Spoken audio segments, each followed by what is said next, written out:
It's hard to believe that after the dinosaurs, birds would rise to take their place as apex predators. But it happened. And what's even more astonishing is that one species of these so-called terror birds didn't just stay put. It ventured out, becoming a globetrotter. Eluthornis, as it's known, actually colonized Europe. In the grand story of Earth, the dinosaurs held sway for over 60 million years. Their exit paved the way for a surprising sequel, one where the supporting cast nearly stole the show. We're talking about the phorusrhacids, more commonly known as terror birds. These feathered nightmares rose from the ashes of the dinosaur extinction, carrying the torch of their terrifying predecessors. Nature, it seems, abhors a vacuum, especially when it comes to apex predators. Around 53 million years ago, in the early Eocene, the world was a very different place. It was a hothouse, with lush forests stretching from pole to pole, teeming with diverse life forms that emerged after the dinosaurs disappeared. It was in this steamy prehistoric paradise that the first terror bird, Paleopsilopterus, made its debut. Standing at a modest 1 meter, or 3 feet, this Brazilian bird might not have seemed particularly terrifying at first glance. In fact, it was about the same size as a modern-day stork, hardly the stuff of nightmares. But appearances can be deceiving, and Paleopsilopterus had something its contemporaries lacked: potential.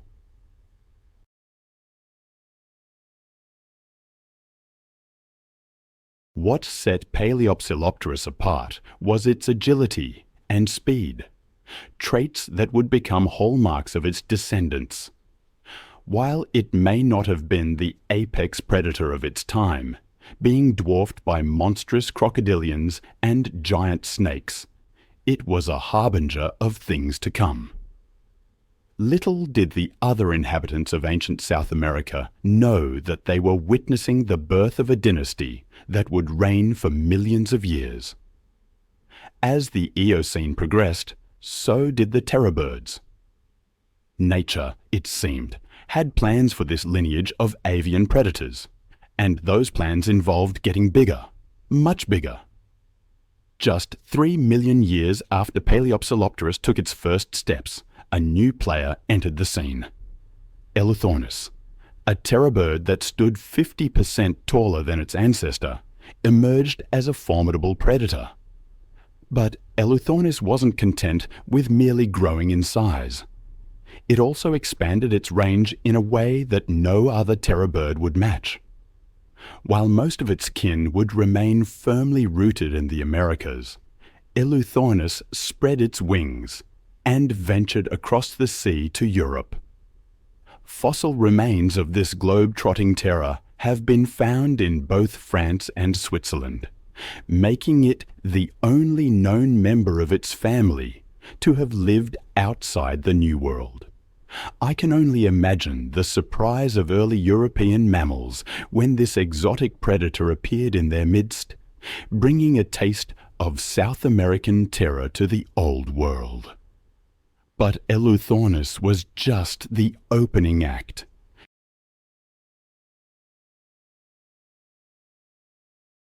Imagine the shock of a Pleistocene horse or ground sloth, accustomed to watching out for saber-toothed cats and dire wolves, suddenly confronted by this alien predator, half bird, half nightmare. But as impressive as Titanis was, it was dwarfed by its cousins back in South America. Kelenken, named after a mythological Tehuelche spirit, stood a towering 3 meters or 9.8 feet, tall and weighed around 250 kilograms, or 550 pounds. This was a bird the size of a grizzly bear, with a head larger than that of a horse, and a beak that could crush bone. I find myself fascinated by the terror bird skull. Recent studies reveal a unique structure, setting these giants apart from their smaller kin. This terror-bird skull type granted them immense bite force and pecking power. It makes you wonder if they could have taken down larger prey than we ever imagined, perhaps even the megafauna that roamed South America. But who was the largest of them all? The title is still debated, with Brontornis giving Kelenken a run for its money. Though slightly shorter at 9.2 feet, Brontornis was built like a feathered bulldozer, potentially weighing up to 880 pounds. Imagine that, the heaviest carnivorous bird of all time, and the fourth heaviest bird overall. Brontornis itself has been the subject of controversy. Some paleontologists have questioned whether it was truly a terror bird, or even a carnivore. They cite similarities in its toe claws to those of herbivorous birds.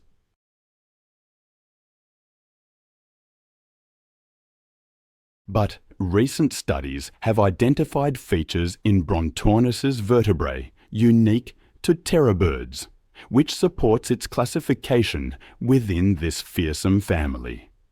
Whether Brontornis was a true terror bird or not, its massive size would have made it a force to be reckoned with. Its weight likely made it slower than its more nimble cousins. But what it lacked in speed, it made up for in raw power. I picture Brontornis as the tank of the terror bird world, steamrolling over any prey unfortunate enough to cross its path. While giants like Kelenken and Brontornis relied on their size and power, many terror birds took a different approach: speed. Studies of terror bird leg bones have revealed a structure remarkably similar to that of modern-day ostriches.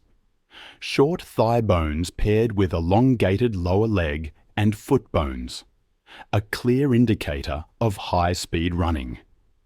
Paleontologists estimate that many terror birds, including some of the larger species like Titanis, could have reached speeds exceeding 30 mph, faster than Usain Bolt, while standing twice as tall and weighing several times as much. But speed wasn't just about chasing down prey. For many terror birds, especially the smaller and medium-sized species, it was also a crucial defensive adaptation. In a world filled with other large predators, including giant carnivorous mammals and enormous crocodilians, the ability to make a quick getaway could mean the difference between life and death.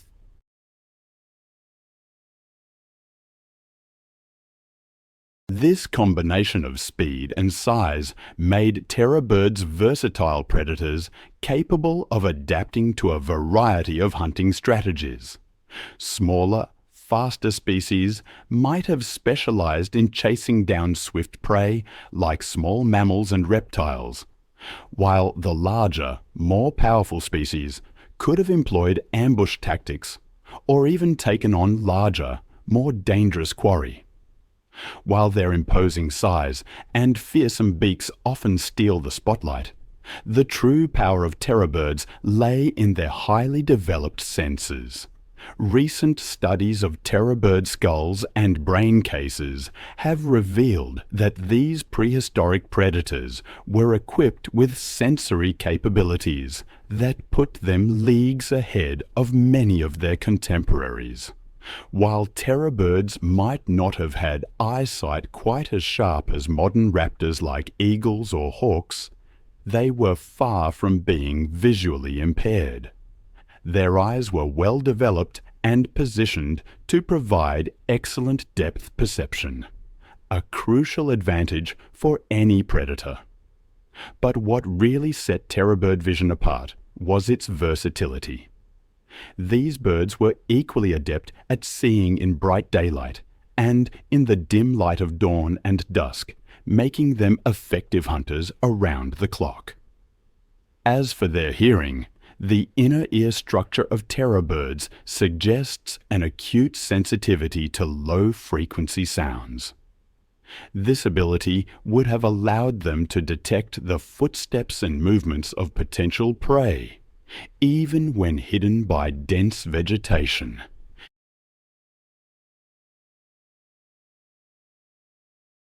Imagine a terror bird standing motionless in the prehistoric forests of South America, its head cocked slightly to one side. To a casual observer, it might appear to be resting or even dozing, but in reality, every fibre of its being is alert, its incredibly sensitive ears picking up the faintest rustle of leaves or the softest patter of tiny feet. In an instant, it can pinpoint the location of its unsuspecting prey and launch into action.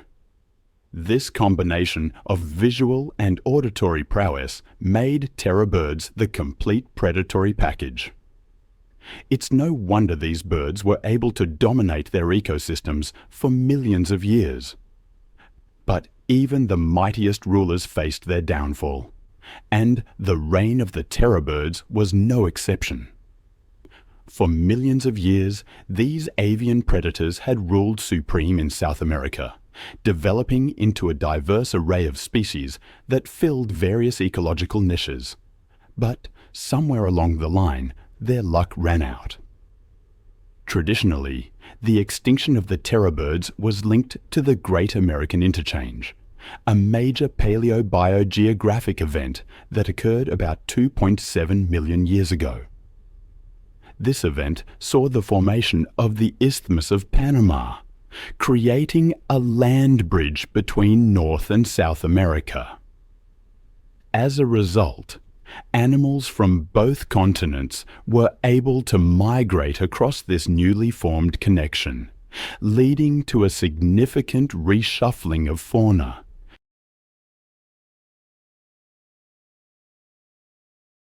The conventional wisdom held that the influx of new predators from North America, including cats, dogs and bears, outcompeted the terror birds, leading to their eventual extinction.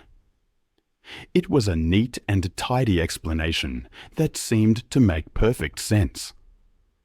However, as is often the case in science, the truth has turned out to be more complex and nuanced. Recent studies have cast doubt on this simple competition-based extinction model, revealing a more intricate tapestry of factors that led to their demise. The terror birds. What a name. It evokes such a primal fear, doesn't it?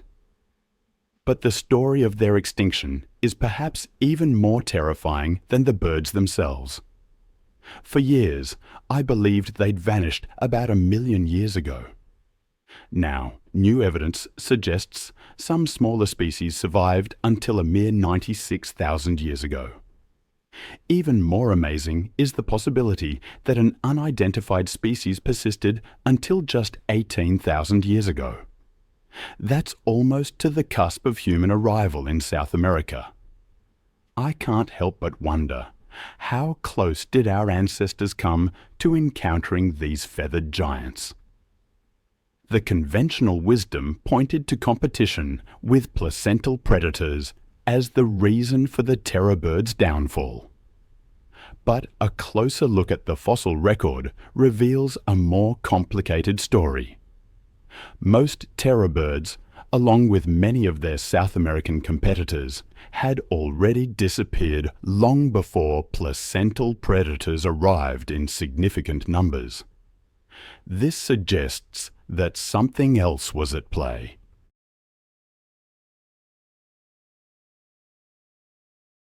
And then there's Titanis, the terror bird that successfully expanded its range into North America. It coexisted with large canids and felines for millions of years, proving that at least some terror birds were more than capable of holding their own against mammalian predators. So, if competition alone didn't doom them, what did? Climate change, I suspect, played a significant role. From the Oligocene to the Pliocene, Earth's climate was on a long-term cooling trend, culminating in a series of ice ages. This global cooling would have profoundly impacted the ecosystems that terror birds called home. As temperatures dropped and habitats changed, the lush forests that many terror bird species relied on would have given way to more open grasslands. While some may have adapted, the larger, more specialized species likely struggled to find enough prey to sustain their massive bodies in these changing environments. The influx of new competitors from North America, while perhaps not the primary cause, would have added additional prey to already stressed populations. Despite these challenges, the terror birds proved remarkably resilient, fighting to survive in a changing world. This revised timeline raises some intriguing questions. What would an encounter between humans and terror birds have been like? And could there be any truth to the legends of giant birds that persist in the folklore of some South American cultures?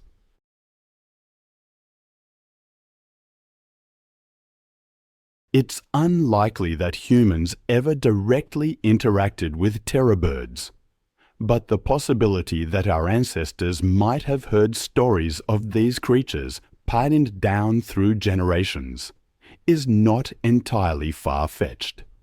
Other megafauna that coexisted with early humans, such as woolly mammoths and giant ground sloths, left lasting impressions on human culture and mythology. The near miss between humans and terror birds also serves as a poignant reminder of the incredible diversity of life that has existed on our planet.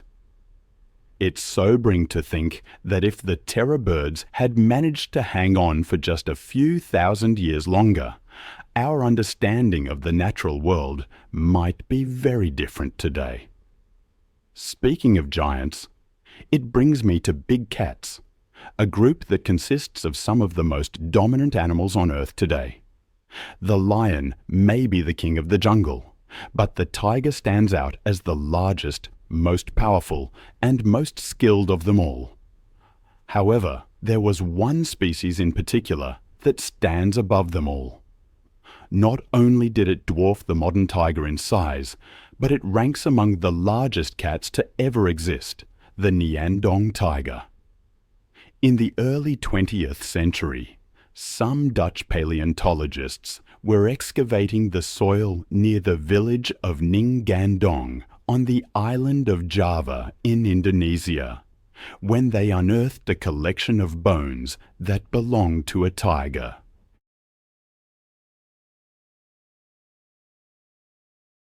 Imagine being an apex predator, ruling the wild at the top of the food chain. Life at the top has its perks, certainly. But even the most fearsome hunters aren't always the biggest beasts around. Because when it comes to the predator game, size isn't everything. Yet, every so often, nature outdoes itself, creating a carnivore so specialized, so perfectly adapted to hunting big game that it seems almost like a creature of myth. One such creature was the Nyandong tiger. It wasn't the largest tiger to ever exist, but it was certainly impressive. These tigers weighed anywhere from 110 to 150 kilograms and existed from the early to middle Pleistocene epoch. Their remains were first discovered in what we now know as Indonesia.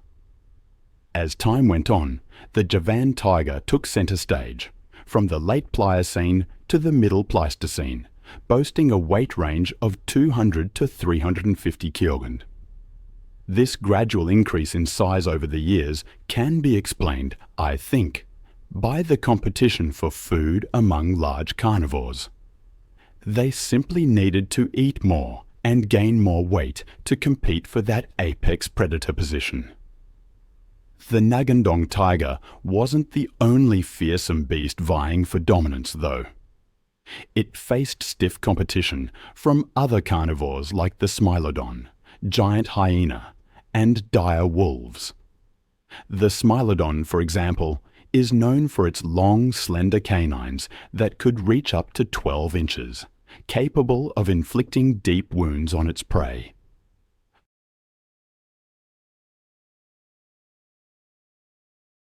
From these isolated populations emerged smaller subspecies of tigers, such as the Sumatran tiger, Bali tiger, and Javan tiger. While climate change undoubtedly played a role, scientists propose that the presence of early humans in Southeast Asia might have been among the reasons why the tigers went extinct. They likely caused increased competition for resources or potential conflicts that impacted the Nyandong tiger population. Other factors may have also contributed to their demise. But with limited fossil records, we are left with many unanswered questions. Imagine a cat the size of a bear, capable of leaping over a one-story building. It's a thought that stayed with me since I first encountered the Smilodon.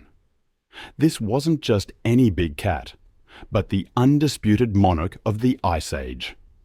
With its iconic saber teeth and fierce appearance, the Smilodon is one of the most instantly recognizable extinct predators. It's a status cemented by its portrayal in films like Ice Age. Rewind the clock about 160 years, and you'll find yourself in Brazil. It's here that our tale begins with a discovery that would perplex the scientific community. The first Smilodon remains were unearthed, and paleontologists didn't immediately recognize them as belonging to a cat. In fact, their initial guess was way off the mark.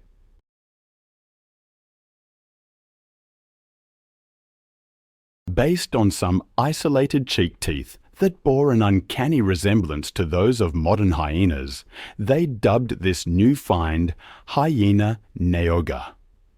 However, within a couple of years, the tides of discovery brought forth a tsunami of new fossils.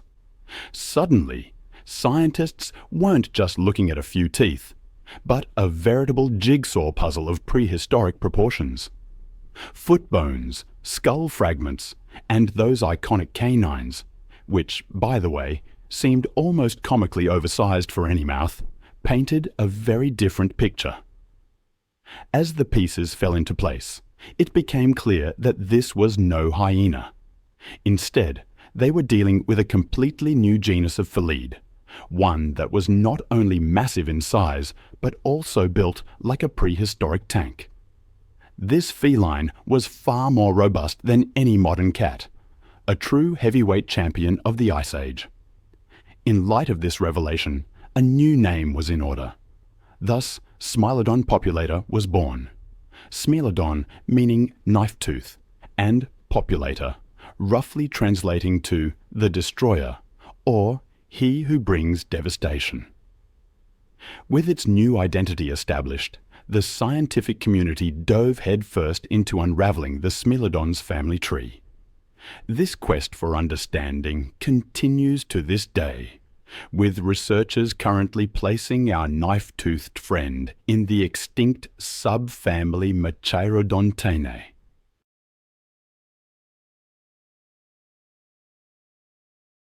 Fashionably late to the Ice Age party.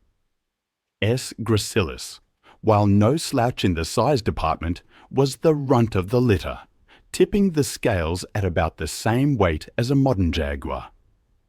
S. fatalis, living up to its name, was a step up in the terror department, matching an African lion in size, but packing on extra muscle like a feline bodybuilder.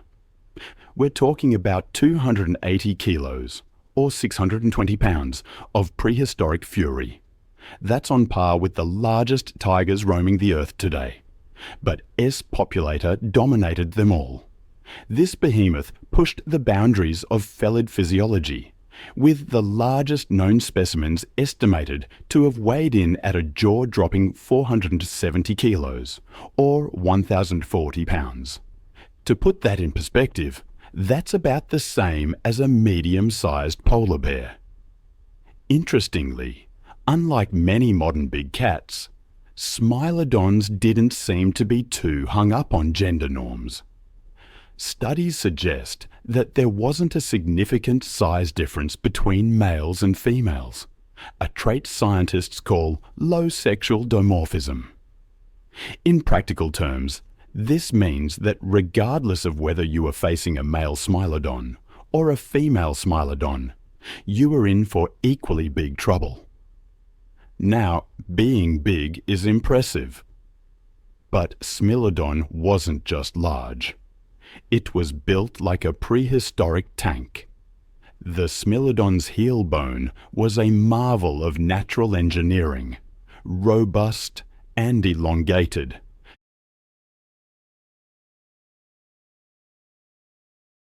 Brain scans of Smilodon skulls suggest that these prehistoric predators had excellent coordination, sharp hearing, and top-notch vision. Their eye socket shape hints at binocular vision, giving them the depth perception needed to judge distances accurately, crucial for a predator that relied on ambush tactics. And if all that wasn't enough, they were fast too. Many Smilodon fossils show trauma to their sternums, the kind of injury you'd expect from high-speed collisions. Smilodon's unique traits, along with its powerful weaponry, made it a versatile hunter capable of taking down a wide variety of megafaunal prey. In North America, their prey included giant bison, camels, and even mastodons and Columbian mammoths. In South America, Smilodon's targets were equally impressive and diverse, including creatures like Toxodon, Litopterna, and various species of Glyptodon, along with more familiar animals such as horses and camelids. Some evidence even suggests that Smilodon occasionally went after caimans. We know what Smilodon ate thanks to skeletal evidence such as tooth marks on bones, or Smilodon remains found alongside those of their prey. One big question that's still hotly debated in paleontology circles is whether Smilodon was a lone hunter or a team player. One of the strongest pieces of evidence supporting the idea that Smilodons lived socially comes from the La Brea tar pits in California.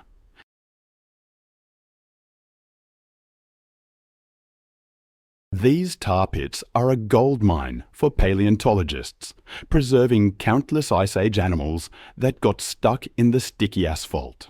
Smilodon fossils are the second most common find in these pits, with over 166,000 bones attributed to it. This high number has led some scientists to suggest that Smilodon might have been a social animal. The reasoning goes like this. In modern cat species, the more social ones tend to be more responsive to distress calls.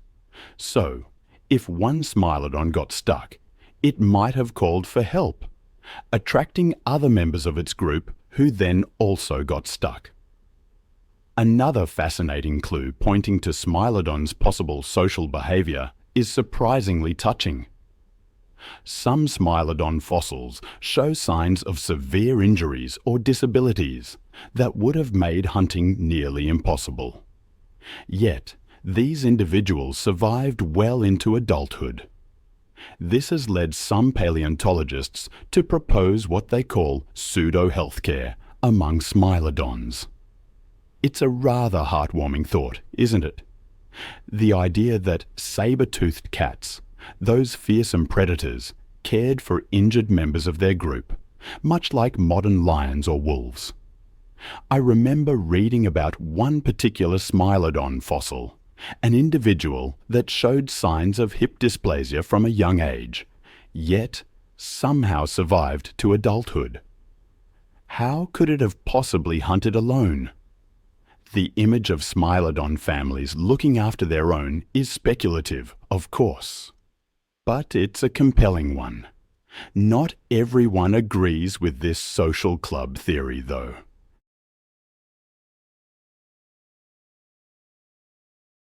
Some researchers point to the fact that Smilodon remains found outside predator traps tend to be more isolated, suggesting a more solitary lifestyle, like many modern big cats, regardless of whether Smilodon was a team player or a loner, there's no doubt it was at the top of the food chain.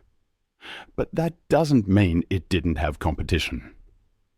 The Ice Age was a time of giants, and Smilodon wasn't the only predator with an appetite for mammoth-sized meals.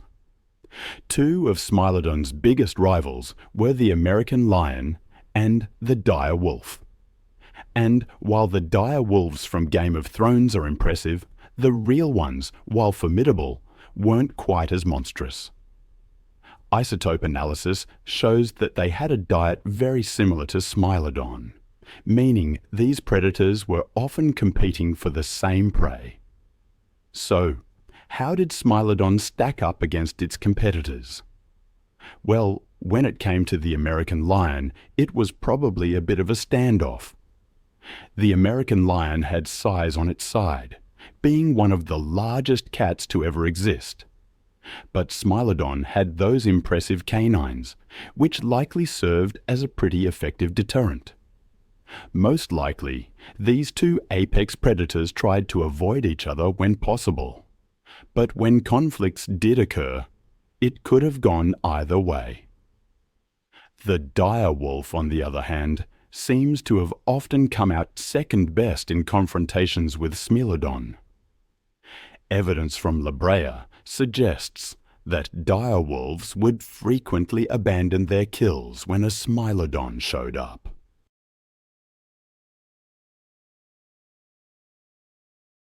If this eating style sounds familiar, that's because you might have seen it in action. Many modern cats and even other predators use a similar technique when tackling tough pieces of meat. It's a prime example of nature's problem solving. When life gives you saber teeth, you adapt your eating style accordingly. With its unique adaptations and hunting prowess, Smilodon carved out a vast empire for itself. Between its three species, it achieved a distribution across the Western Hemisphere that would make any modern predator green with envy. In North America, Smilodon gracilis and Smilodon fatalis roamed from coast to coast, reaching as far north as Alberta, Canada. Meanwhile, in South America, Smilodon fatalis and Smilodon populator established a domain stretching all the way down to Patagonia. But Smilodon wasn't just geographically widespread, it was also adaptable. Fossils have been found in a diverse array of environments, from grasslands and plains to woodlands and closed forests, from savannas to subtropical forests, and even mammoth steppes. This adaptability allowed Smilodon to live alongside a veritable who's who of Pleistocene megafauna. We're talking about a world where you might encounter short-faced bears, proboscideans, ground sloths the size of cars, armored glyptodons, the rhino-like toxodons, camels, deer, horses, bison, and even terror birds. It was like a real-life version of the ice levels in every video game, but with 100% more lethal prehistoric cats.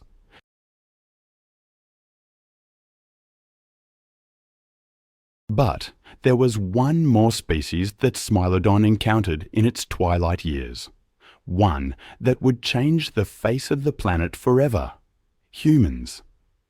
It's believed that our ancestors might have first crossed paths with Smilodon around 25,000 years ago. Now, imagine being one of those early humans, armed with nothing but primitive tools, coming face to face with a saber-toothed cat.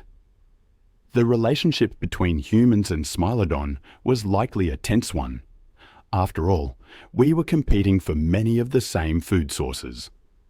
And, unfortunately for our ancestors, by the time humans arrived on the scene, only the larger Smilodon populator and Smilodon fatalis remained. Talk about bad timing. Given that Meganterion, the possible predecessor of Smilodon, was known to occasionally prey on Homo erectus, It's not a stretch to imagine that Smilodon might have considered early humans as potential prey too. But don't feel too bad for our ancestors. Humans are nothing if. It's easy to imagine early humans, with our superior technology and group tactics, turning the tables on saber-toothed cats from time to time. In fact, in 2021, researchers discovered a petroglyph that seems to depict a group of humans observing a Smilodon from afar.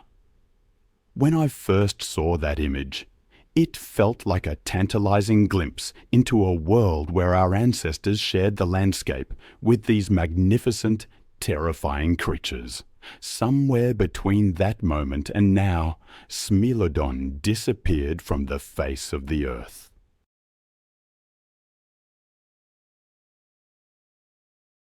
The youngest remains of both Smilodon fatalis and Smilodon populator date back to around 10,000 years ago, roughly the same time that humans in some parts of the world were figuring out agriculture. The extinction of Smilodon continues to fuel debate among paleontologists. Some researchers argue that humans played a significant role in their demise, either through direct competition or by altering habitats through practices like fire starting. Others are less convinced of humanity's impact. The more widely accepted theory points to the broader Quaternary extinction event as the primary culprit. This was a period of significant climate change that saw the disappearance of many large animal species in North and South America. As the megafauna that Smilodon relied on for food began to die out, the saber-toothed predator found itself in an increasingly precarious position. In a cruel twist of fate, the very adaptations that had made Smilodon such a successful hunter of large prey now became a liability. Specialized to take down giants, Smilodon struggled to adapt to a world where those giants were disappearing. It was, in essence, too good at what it did, and when the world changed, it couldn't change with it. The extinction of Smilodon marked not just the end of a species, but the end of an era. It was the last of the saber-toothed cats, not just in the Americas, but worldwide. With its passing, a lineage that had dominated the planet for over 20 million years came to an end.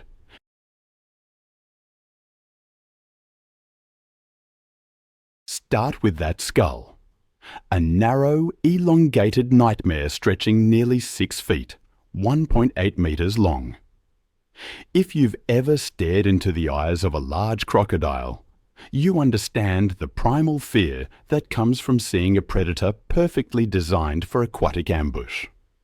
Now, imagine that same sinister profile scaled up to dwarf any modern crocodilian, mounted on a body that could rear up 20 feet into the air. The skull alone weighed as much as a small car, yet it cut through water with the efficiency of a torpedo. Those jaws housed over 60 interlocking teeth, each one a curved, needle-sharp instrument of death designed for one purpose: gripping slippery, struggling prey underwater. Unlike the bone-crushing teeth of T-Rex, built for delivering massive bite forces to terrestrial victims, Spinosaurus's teeth were fishing spears made of enamel. Once those jaws clamped down on a 15-foot sawfish or massive lungfish, escape became physically impossible. But the skull was just the beginning of this creature's aquatic arsenal. Where other theropods developed powerful legs for running down prey across land, Spinosaurus rewired its body for a different kill zone. Its toes were webbed, its legs positioned differently, its entire lower body redesigned for propulsion through water rather than speed across terrain. For anything living in those rivers, the nightmare was the same. The faint ripple at the surface, the sudden silence. And then the 7-ton shadow sliding in after you.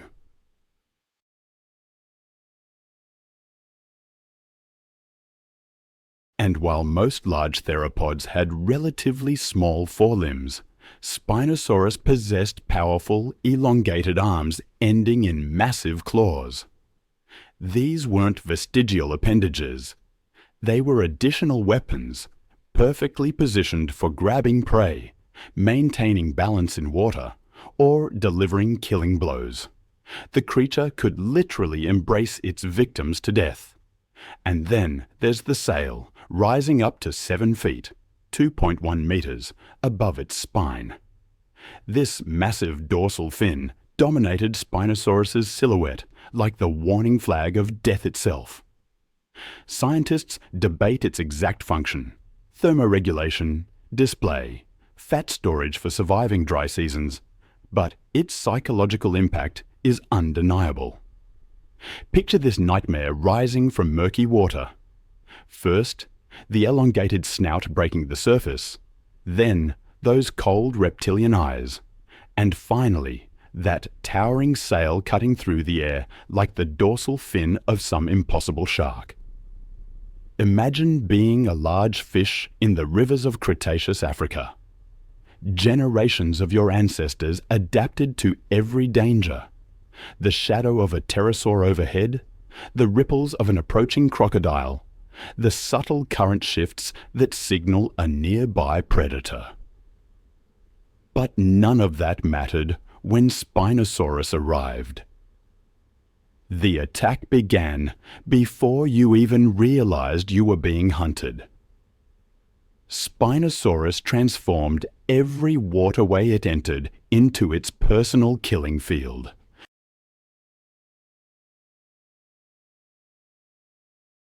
Even more disturbing was how Spinosaurus turned the very act of drinking water into a death trap. Every animal in Cretaceous Africa needed to approach rivers and lakes regularly to survive. For millions of years, this had been a calculated risk. Stay alert, drink quickly, watch for crocodiles. Suddenly, the riverbank itself became unreliable. That submerged log might be a 50-foot predator. Those ripples might not indicate current or wind, but the approach of something that could strike from below with the force of a freight train. The fossil evidence suggests Spinosaurus didn't just occasionally venture into water. It lived there. This wasn't a terrestrial predator that sometimes waded into rivers for a quick meal. This was a creature so perfectly adapted to aquatic life that it spent most of its time submerged, transforming ancient waterways into hunting territories more dangerous than any terrestrial predator could create. And we can't be talking about the perfect killing machine without mentioning its teeth.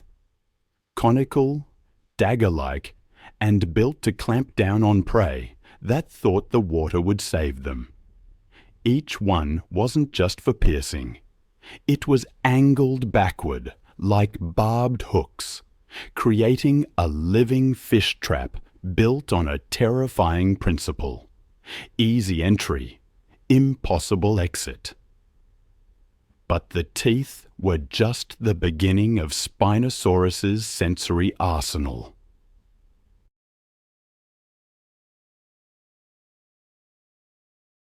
Recent studies suggest this predator possessed pre-sensitive organs along its snout, much like modern crocodiles, but far more specialized. In murky river water, where visibility dropped to mere inches, Spinosaurus could detect the faint press waves of swimming fish from remarkable distances. Prey animals that relied on hiding in dark, sediment-filled water were essentially sitting ducks against a hunter that tracked by feel rather than sight. Every movement in the water, a fish changing direction, a turtle surfacing for air, even the subtle current disturbance created by gills extracting oxygen, registered on Spinosaurus's pres sensors like sonar pings on a submarine's display. The creature could track multiple targets simultaneously, predict their movements, and position itself for killing strikes with mechanical precision. Those massive nostrils, positioned high on the skull like a crocodile's, allowed Spinosaurus to breathe while almost fully submerged, keeping most of its body hidden beneath the surface. Its snout was covered in a dense network of tiny sensory pits specialized for detecting press waves and subtle water disturbances. In murky rivers where visibility dropped to inches, this system worked like underwater radar. Every flick of a fish's tail, every ripple from a struggling lungfish, even the faintest shift in current. I sometimes think that the most terrifying things are the ones that the rules.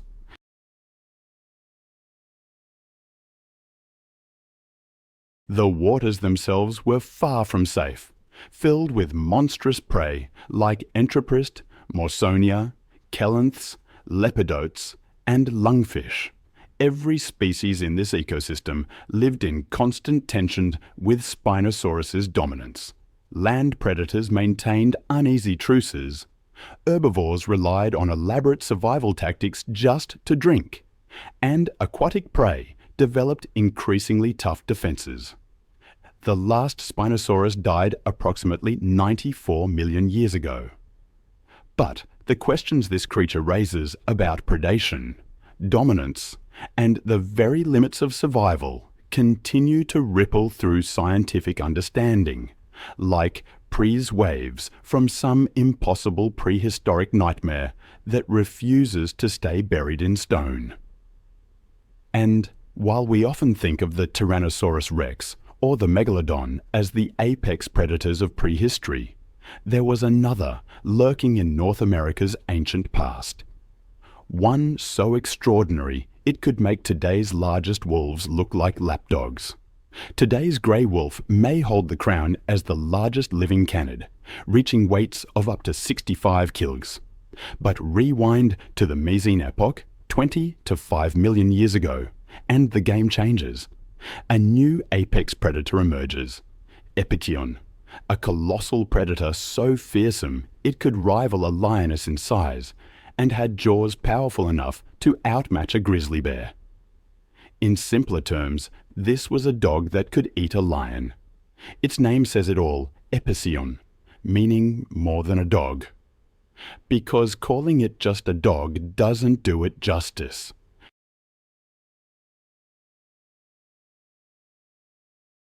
Recent studies of well-preserved specimens reveal that adults routinely reached lengths of 2.4 meters, nearly 8 feet, rivaling a grizzly bear. They stood 90 centimeters tall at the shoulder, like a wild deer. These giants weighed between 125 and 170 kilograms. That's 275 to 375 pounds, heavier than modern leopards and comparable to large jaguars. Some individuals matched medium-sized male lions in weight, making them the heaviest canids ever known. Size wasn't Epicyon's only advantage. It also possessed one of the most powerful bites ever seen in a mammalian carnivore. The enlarged premolars and strategically positioned canine teeth, closer to the jaw joint than in modern canids, created an incredibly efficient biting machine. Analysis suggests their bite force may have exceeded 16,000 newtons, comparable to a large American alligator. The tooth placement created a more efficient lever system, concentrating enormous force at the tooth tips. This resulted in a bite that could easily pierce thick hide, flesh, and even bone.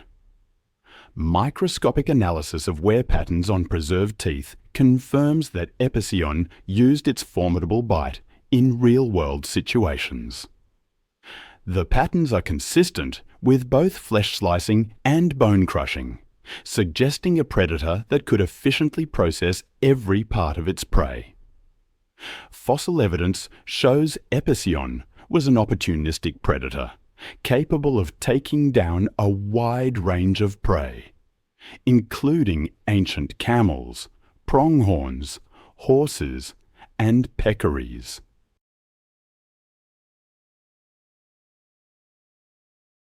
Most impressively, they seem to have hunted prehistoric rhinoceros species like Paleopsilopterus, which could reach lengths of 4 meters and weigh nearly 2 tons. It's thought that Epicyon may have employed different hunting strategies depending on the prey. They likely hunted alone or in pairs for smaller animals, using their speed and power to overwhelm them. But increasingly, evidence suggests they also engaged in pack hunting, especially when targeting larger prey. Nearly all well-studied modern canids exhibit some degree of social behavior, and most hunt cooperatively. The fossil record also supports the theory of pack hunting for Epicyon. The bones of Epicyon, a predator from North America's past, tell a story. What fascinates me most is that these remains are so abundant, more so than what we'd expect from solitary hunters. It hints at something more complex, a social structure perhaps. This abundance suggests stable populations across their range, a characteristic more typical of pack hunting species. And when I look closer at the physical construction of Epicyon, the clues become even clearer. Compared to most canids, both modern and extinct, Epicyon had a more robust skeletal structure with heavier bones. This sturdiness, while potentially limiting agility and endurance compared to modern wolves, would have been advantageous in close quarters combat with large prey.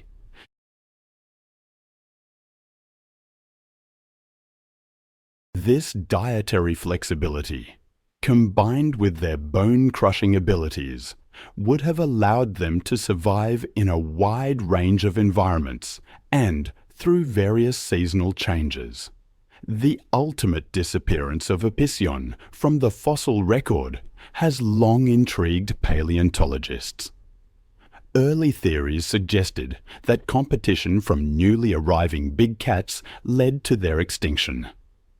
However, this hypothesis has largely been discounted, as many of the large cats that would have competed with Epicyon, such as the famous Smilodon, didn't appear in North America until millions of years after Epicyon's disappearance. Current evidence points to climate change as the primary driver of Epicyon's extinction. The late Miocene saw significant global cooling and increased aridity, leading to fundamental changes in North American ecosystems. Recent paleobotanical studies indicate a shift from mixed woodland savanna environments to more open grasslands. This transformation would have affected not only the types of prey available, but also hunting strategies.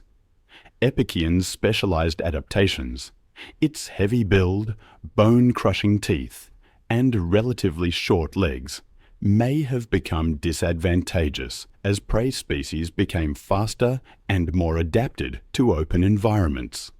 Unlike their more generalized relatives, which gave rise to modern wolves and other canids, Epicyon's extreme specializations may have limited its ability to cope with these changing conditions.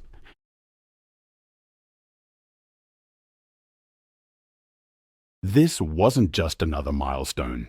It was a window into nature's most formidable designs. It all started in 1906, when Barnum Brown from the American Museum of Natural History led an expedition through Montana's Hell Creek Formation. In those layers of Cretaceous sediment, he unearthed a perplexing assortment of fossils. Not the slender bones of theropods, nor the broad frills of ceratopsians. Instead, Brown found fragments of bony plates, uniquely shaped teeth, and vertebrae suggesting a heavily armored creature. Early interpretations were cautious. Brown initially thought these bones might belong to a previously unknown type of armored dinosaur. As further excavations in Canada and the western United States revealed more specimens, we began to piece together its physical characteristics. The painstaking process of assembling its skeletal framework felt like a prehistoric jigsaw puzzle, each discovery adding a layer of complexity to the story.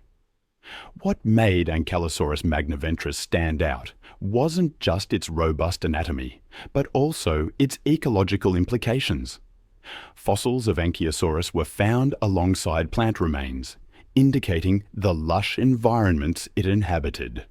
Over the decades, advances in paleontological techniques like CT scanning and isotope analysis have allowed scientists to reconstruct its appearance and understand its lifestyle in remarkable detail.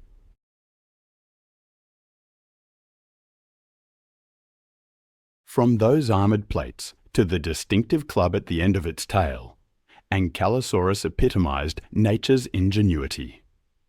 This discovery was groundbreaking, not just as a new species, but as the cornerstone of an entirely new group of dinosaurs, the Ankylosauria. These animals, belonging to the larger clade Ornithischia, were characterized by their extensive armor plating and herbivorous diets. Within this group, Ankylosaurus belonged to a more specialized family, the Ankylosaurids, distinguished by their massive triangular skulls, stocky builds, and elaborate defensive features. Among its relatives, Ankylosaurus held a special distinction. It was the largest of its kind ever discovered. Adults reached lengths of 5.4 to 10 meters, or 17 to 33 feet, and stood about 1.7 meters at the hip. These titans weighed between 5 and 8 tons, surpassing even the famously robust Triceratops in mass and rivaling the earlier aquatic predator Spinosaurus. How could such a low-slung animal pack so much weight into its frame? The answer lies in its extraordinary construction.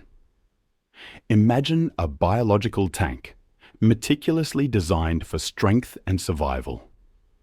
The Ankylosaurus's skeleton was unlike any other dinosaur, with dense, compressed bones forming a sturdy foundation for what would become one of nature's most sophisticated armor systems. Recent studies of its bone structure have revealed something fascinating.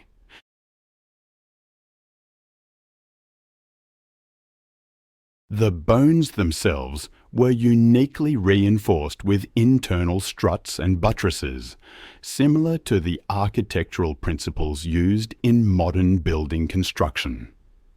This internal reinforcement provided an additional layer of protection beyond just the external armor, making every part of the animal resistant to crushing forces.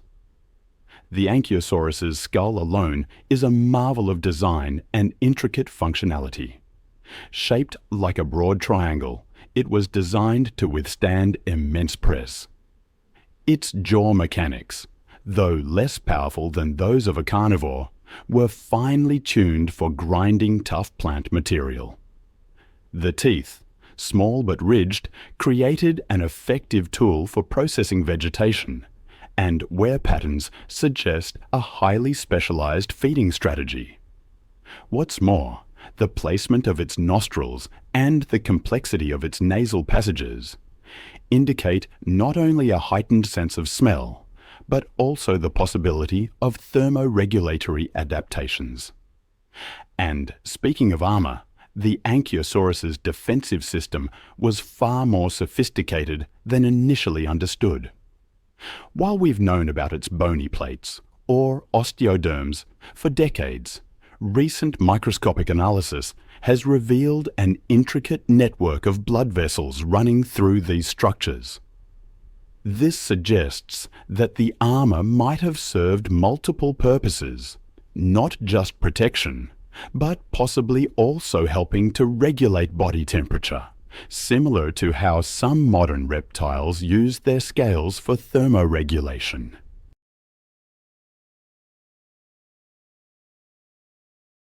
Some paleontologists have speculated that Ankylosaurus might have used its tail club for intraspecific communication or dominance disputes.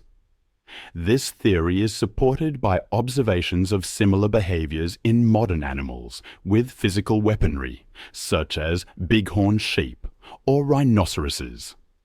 The display of their tail clubs, combined with body size and posturing, could have deterred rivals without escalating into physical conflict. However, the evidence remains inconclusive, and further fossil discoveries may provide clarity on this aspect of their behavior. Ankylosaurus thrived in the rich and dynamic ecosystems of late Cretaceous North America, particularly in regions that would later become known as the Hell Creek Formation. This area was a mosaic of environments ranging from subtropical forests to open floodplains teeming with diverse flora and fauna. Fossilized plant remains suggest Ankylosaurus inhabited regions with abundant low-growing vegetation, which suited its low-slung, ground-grazing body. The climate of the late Cretaceous was warmer and more humid than today, which supported lush forests dominated by conifers, cycads, and ferns. Ankylosaurus likely played a role in shaping this ecosystem, though not as extensively as herding dinosaurs like hadrosaurs. Instead, its selective feeding habits might have influenced plant growth patterns in localized areas.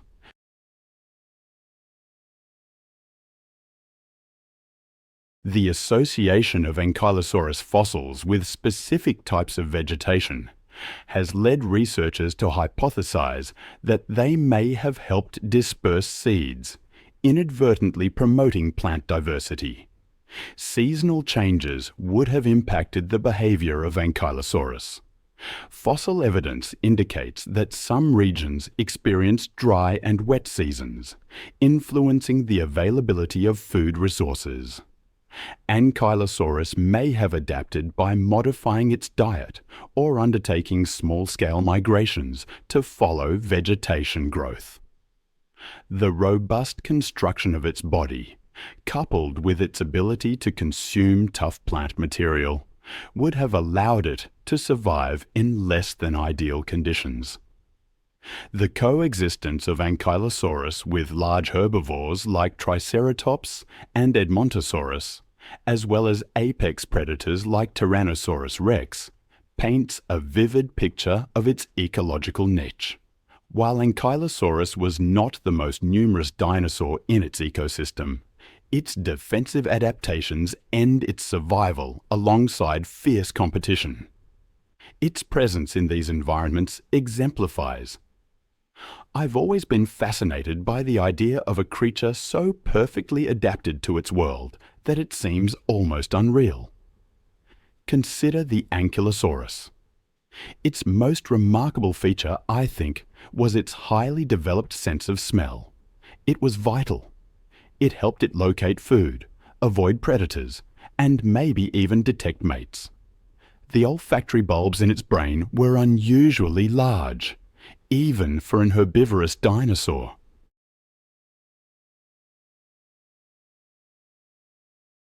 This process would have produced energy-rich byproducts, allowing Ankylosaurus to maintain its massive body size. Ankylosaurus's broad midsection may have been a specialized design to house its extensive digestive system. The large gut volume would have provided ample space for fermentation and nutrient absorption, ensuring the animal could survive on a diet of relatively low-calorie plants. This adaptation, combined with its sturdy build and slow metabolism, likely made Ankylosaurus an efficient grazer, well suited to its environment. Recent studies of Ankylosaurus skull fossils using advanced imaging techniques have revealed intricate nasal passages. These passages likely played a dual role, enhancing its olfactory capabilities and aiding in thermoregulation. The convoluted structure of these nasal cavities, which created a larger surface area, may have allowed Ankylosaurus to cool or warm incoming air, helping it adapt to the varied climates of the late Cretaceous period. Vision and hearing also likely contributed to Ankylosaurus's survival. While its eyes were relatively small compared to its massive body, their placement on the sides of its skull would have provided a wide field of view, allowing it to detect predators approaching from almost any direction. This peripheral vision, combined with its heightened sense of smell, would have made it difficult for ambushing predators, like Tyrannosaurus rex, to catch it off guard.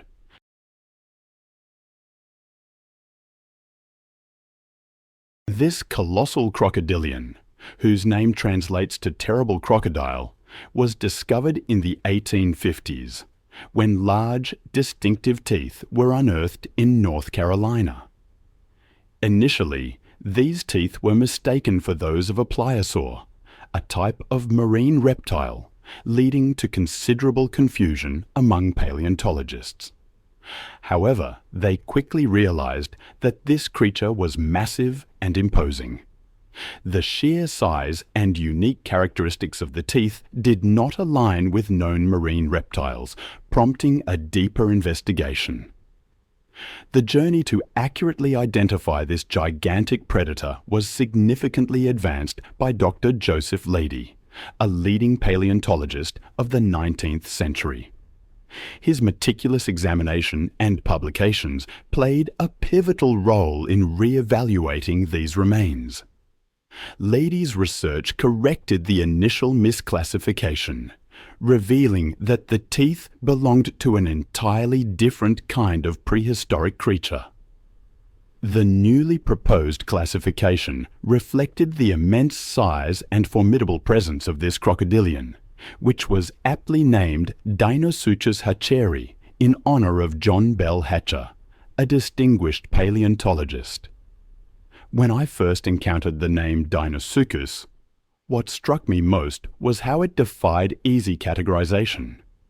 Here was a crocodilian, yes, but one so immense, so powerful, that it blurred the lines between reptile and something more. Initially, the size estimates were almost unbelievable.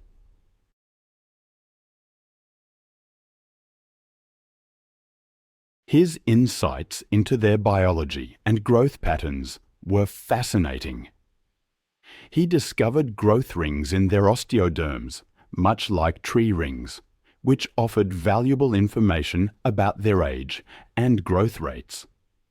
Some of the largest riograndensis individuals showed evidence of rapid growth spurts during their juvenile years, followed by a more gradual growth into adulthood. It really underscored how much environmental factors like food and climate influenced their size. At first glance, Deinosuchus, with its brain case and overall appearance, does bear a striking resemblance to modern alligators. But the similarities only go so far. Deinosuchus possessed a unique skull shape, unlike anything seen in living or extinct crocodilians. That skull could measure up to 5.6 feet in length, comparable to that of an adult Spinosaurus. And yet, despite its size and robust build, studies have shown that its bite force was, somewhat surprisingly, modest. One study in 2002 reported a bite force of about 18,000 newtons, which is certainly enough to crush bones, but relatively weak considering its size, especially when compared to the saltwater crocodile. The skull itself was highly specialized.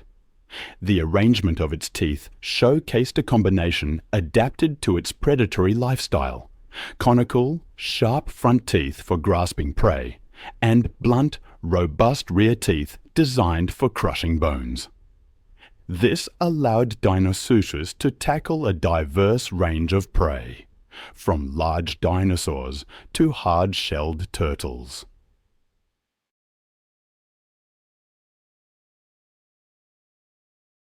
The exact bite force has been a topic of considerable debate. Initial research suggested around 18,000 newtons, based on the size and structure of its skull. But a later study proposed a bite force exceeding 100,000 newtons, nearly double that of Tyrannosaurus rex. Dr. Greg Erickson, who led one of the key studies, used biomechanical modeling to simulate Deinosuchus's bite. His team found that the robust construction of the skull and teeth supported the possibility of such a formidable bite. The latest evidence does seem to lean towards the higher end of that estimated range. With exceptionally robust teeth designed to withstand high forces, some specifically adapted for crushing large bones, this ancient crocodilian was well equipped to exert tremendous praise. It reinforces the idea that Deinosuchus could have indeed possessed one of the most powerful bites of any known predator. The formidable bite force, along with its durable and sizable teeth, some about the size of a banana, points to its role as a dominant predator. This prehistoric giant was well equipped to tackle the largest prey in its environment, and all evidence suggests that Deinosuchus primarily targeted large. Imagine a crocodile so immense that it could crush dinosaurs with its bite. That was Deinosuchus, a true apex predator of the late Cretaceous. Bite marks on fossilized dinosaur bones tell a clear story of its dominance. Its extinction, 73 million years ago, marked the end of an era.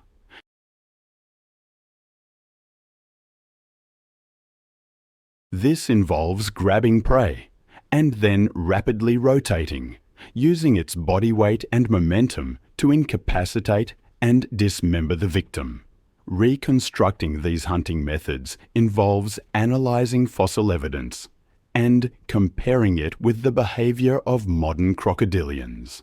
The robust anatomical features of Deinosuchus, including strong neck muscles and a sturdy body, support this hypothesis, painting a picture of a highly effective predator in its ancient ecosystem.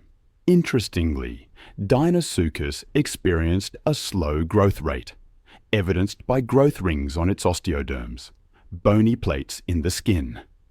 These rings indicate that it took around 35 years to reach full size. Despite this long maturation period, juvenile Deinosuchus were still formidable predators, sporting considerable size and powerful bites even at a young age.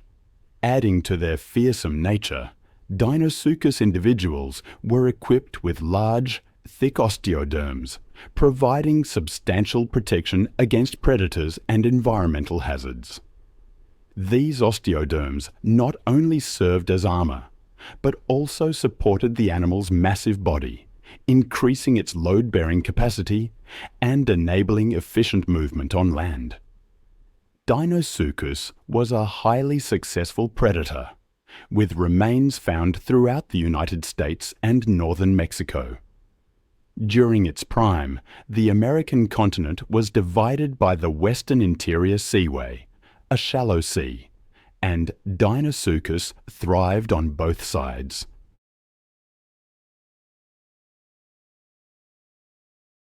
Modern science has reshaped our understanding of this prehistoric life, revealing that this massive predator wasn't exactly what we first thought. Initially, it was dubbed Panthera leoatrox, thought to be a subspecies of the modern lion, earning it the popular name American lion. But recent research, prompted by fossils, has reclassified the species under the genus Panthera. It turns out that despite its lion-like features, detailed anatomical studies revealed crucial differences. A more robust build, proportionally longer limbs, and, most notably, the absence of a prominent mane in males. These distinctions led to its reclassification as its own species, Panthera atrox, the cruel panther. DNA analysis has shown that it emerged from an isolated population of cave lions that became trapped south of the North American ice sheets approximately 340,000 years ago. This separation occurred during a crucial period, leading to rapid adaptations to North American environments. While modern lions are indeed their closest living relatives, the last common ancestor between these species lived somewhere between 500,000 and 1.9 million years ago. A testament to how quickly changes can occur under the right conditions. The sheer size of the American lion sets it apart from any feline, living or extinct. On average, these beasts were about 25% larger than today's African lions.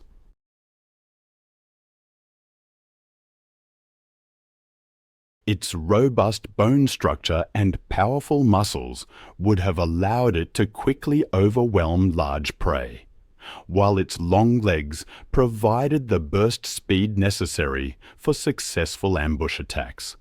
Fossil evidence provides compelling insights into its hunting capabilities. The discovery of Blue Babe, a remarkably preserved steppe bison in Alaska, bears the unmistakable marks of an American lion attack. Deep claw wounds and distinctive bite patterns that match the predator's dentition.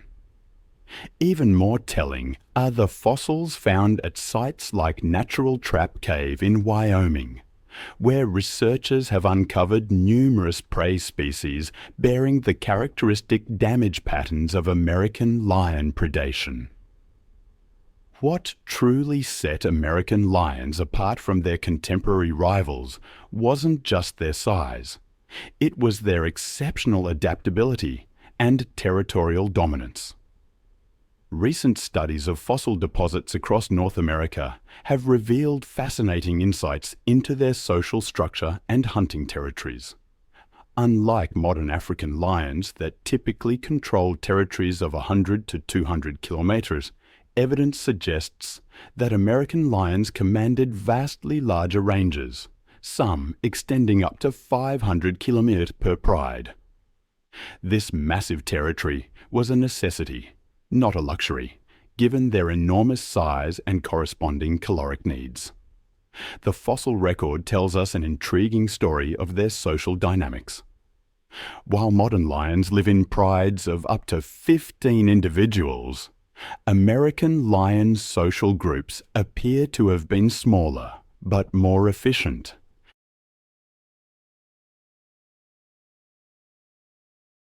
It needed that energy to support its way of life. For a long time, scientists assumed it was cold-blooded, like other reptiles.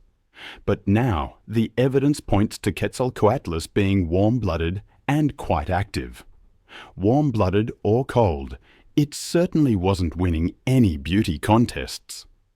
And, contrary to what you might think, it's unlikely that any modern flyers are direct descendants of this ancient creature. Its long, pointed beak, similar to a modern stork's, lacked the hooked tip we see in many birds of prey. Further excavations revealed that the skull of Quetzalcoatlus northrop was larger than that of Quetzalcoatlus lawsoni, confirming that northropi was the larger of the two species. Interestingly, Quetzalcoatlus also had the ability to rotate its head 180 degrees, which would have been incredibly useful for spotting prey and avoiding ambushes. This led some to believe it might have lived and hunted primarily on the ground, perhaps too heavy for sustained flight and well suited to a terrestrial existence. This flightless theory, which emerged around 2010, never really gained traction. Almost all paleontologists now agree that it was indeed capable of flight, thanks to a more recent discovery. The unearthed bones suggest that Quetzalcoatlus had remarkably light, almost potato chip-like bones, potentially making flight easier than previously imagined. This revelation then opened up another fascinating question. How did Quetzalcoatlus actually take off? And how did it fly?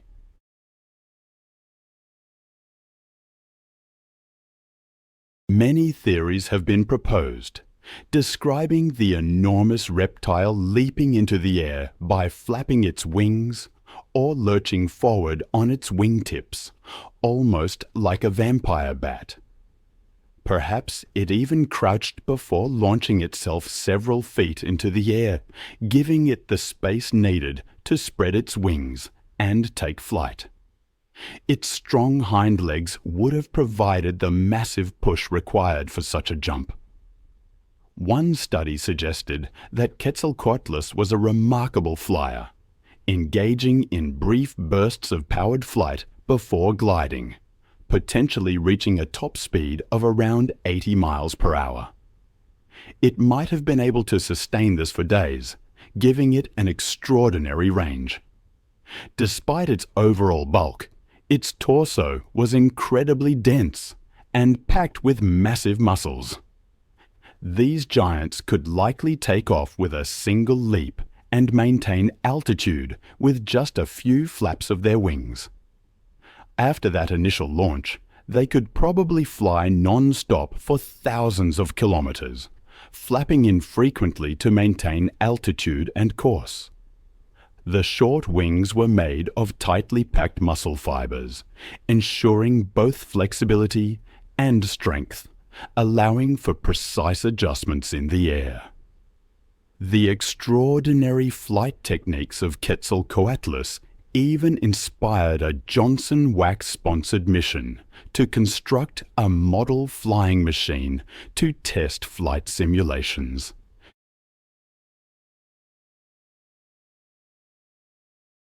The model, about the size of Quetzalcoatlus lawsoni, used a basic computer as an autopilot and successfully demonstrated the effectiveness of these flight techniques, soaring and flapping its wings through the air. Quetzalcoatlus, like other phorusrhacids, had hind limb proportions more similar to modern running ungulate mammals than to their smaller pterosaur cousins, suggesting they were uniquely suited to a terrestrial lifestyle, even though they were quadrupeds on the ground. This has naturally led to a lot of study and speculation about the lifestyle and feeding habits of Quetzalcoatlus. It's widely accepted that this flying giant was a carnivore, though exactly what it ate has been debated. Douglas Lawson, who first discovered Quetzalcoatlus, initially suggested it scavenged on the carcasses of titanosaur sauropods, much like a marabou stork. He reasoned that scavenging was the only option because the fossil was found far from the coast, with no signs of large rivers or deep lakes nearby. However, this scavenging idea was later challenged. Scientists pointed out that, unlike the hooked beaks of specialized scavenger birds, Quetzalcoatlus had a lower jaw that bent so steeply downward that even when closed, a significant gap remained between it and the upper jaw. An alternative theory proposed that Quetzalcoatlus fed like modern skimmers, cleaving the waves with its beak and grabbing fish mid-air.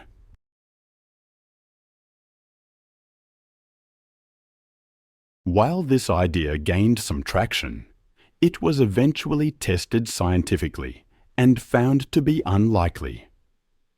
Studies revealed that the energy requirements for skimming would be prohibitively high for such massive creatures, making it impossible. Further research suggested that the skeletal remains of azhdachids were not found close enough to large bodies of water to support the skimming theory. Scientists found evidence that the anatomy of Quetzalcoatlus was quite different from that of known skimmers. A skimmer's neck is designed to absorb sudden impacts, but azhdachids lacked these adaptations. They would likely break their necks simply from the strain of attempting to push their lower jaws through the water. Instead, their anatomy is more similar to that of modern storks, suggesting they most likely pursued and hunted small animals on land. So, for a time, Quetzalcoatlus and its relatives were viewed as giant vultures, scavenging the carcasses of dinosaurs and other dead animals. But with time and scientific advancements, we are starting to learn more about the habitat of this unique creature that once ruled the skies of the late Cretaceous Maastrichtian age of North America. It most likely lived in a variety of settings, including coastal regions and inland plains, landscapes that offered a rich and varied diet. The thought of encountering Quetzalcoatlus, that colossal creature, fills me with a strange sense of gratitude that I live in a time beyond their reign.